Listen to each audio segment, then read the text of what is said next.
Good afternoon. This is Richard Gomez, and I'm here to talk to you today about the impact of stereotypes of masculine and feminine traits in society. Some of these traits are common to us men, for example, being strong, masculine, the person in charge, or the person who has masculine power. Women are often perceived as weak or feminine, although there is a certain understanding, really in our culture, it's a mystery of female power, feminine power. Children, especially girls and boys, we see a certain stereotypes of children. We want to keep them young and keep them straight, as both little boys and little girls should be. The stereotypes of gay men as being either weak or feminine, lesbians being either feminine or masculine, bisexual necessarily or can be considered as transgender. Their sexual ID could be either male or female.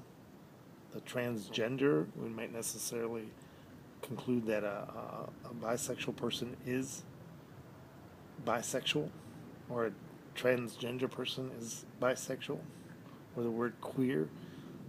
Is it something weird, or is it something in between other definitions? How people identify themselves is often different than what society stereotypes them to be. And of course, we understand just from a natural human perspective that human beings come in a variety of sizes and shapes, and we should not consider them all one type or another. So, what are the problems with stereotypes?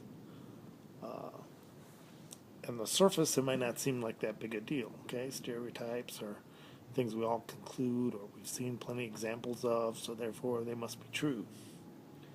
Well, stereotype itself is a widely held belief about the characteristics and behavior, especially in this context of women and men. This is according to Blackwell Encyclopedia of Social Psychology. And these widely held beliefs often portray women fundamentally as weaker than men, and that men and the male are more valuable. We find this in other cultures as well, where the women are considered less valuable than the men. Well, how does that affect us in society?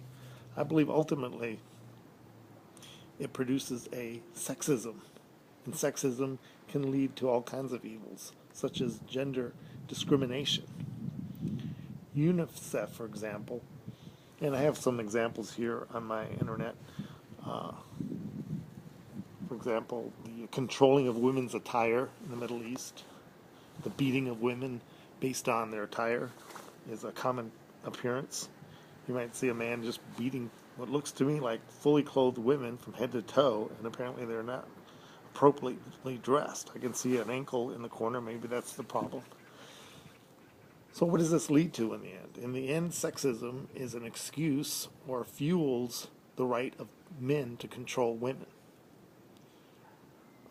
Considering that sexism or stereotypes typically put men in charge and women as inferior and therefore more easily subjugated. And in fact, the trend is that women should be subjugated for whatever reasons.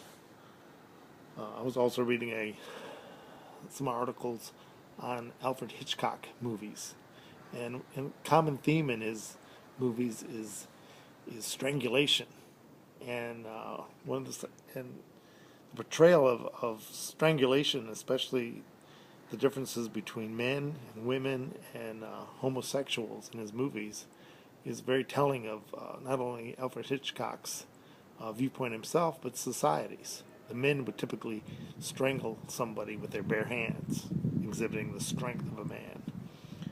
A homosexual man or a woman might use a rope, showing the disconnect or the lack of strength.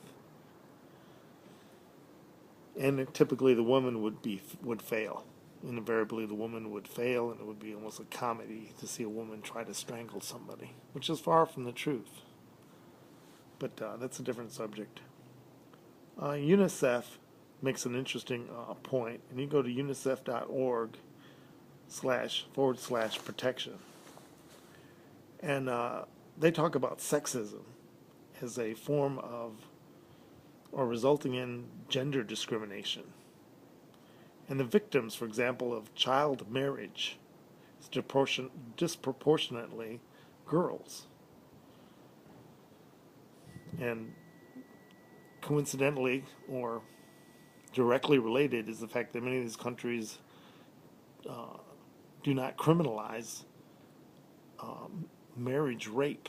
So a woman is supposed to be surrender to a man's wishes for sex regardless. And a man can actually force his wife to have sex. Well, in these same countries where child marriage is often practiced, and according to UNICEF, disproportionately it is younger women or younger girls marrying much older men, something that to the line of 60% are married to much older men, results in the legalization of child abuse. A legal way to be abusive to children, marry them. Of course, marriage should not be used as a form of abuse in any case, for any person of age. So we can see here, just briefly, the results of something that seems pretty light, stereotyping men and women, can result in huge amounts of abuse. One, just considering women inferior or weaker or lesser, justifying the practice of subjugation. Take, for example, domestic violence towards women in the United Arab Emirates and other parts of the world where they will actually practice, here's an example in Cambodia, of an acid attack victim. Okay, so pretty serious. All stemming from what I believe to be stereotypes, stereotyping women as weaker or less, something to be controlled, or something that must be controlled, and then resulting into clear examples of abuse. I'd like to also point out the video we all watched, All God's Children. And there's also a website that you can go to that has a very interesting, well laid out study guide to go with the video. And that is found in womenvision.org / all-gods-children.html. It's www.womenvision.org. And that's written by Sylvia Rue, the PhD, and Linda Albond. Even though its focus is on homosexuality, especially among African Americans, its application really is toward all of us, as it fosters greater tolerance and understanding,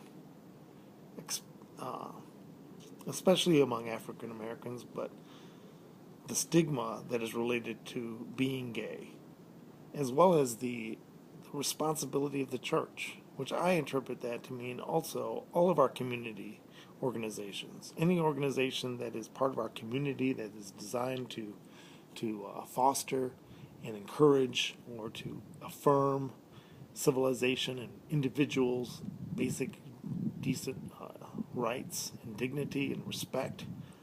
It is their obligation to include all of God's children. Thank you. That's all the time I have.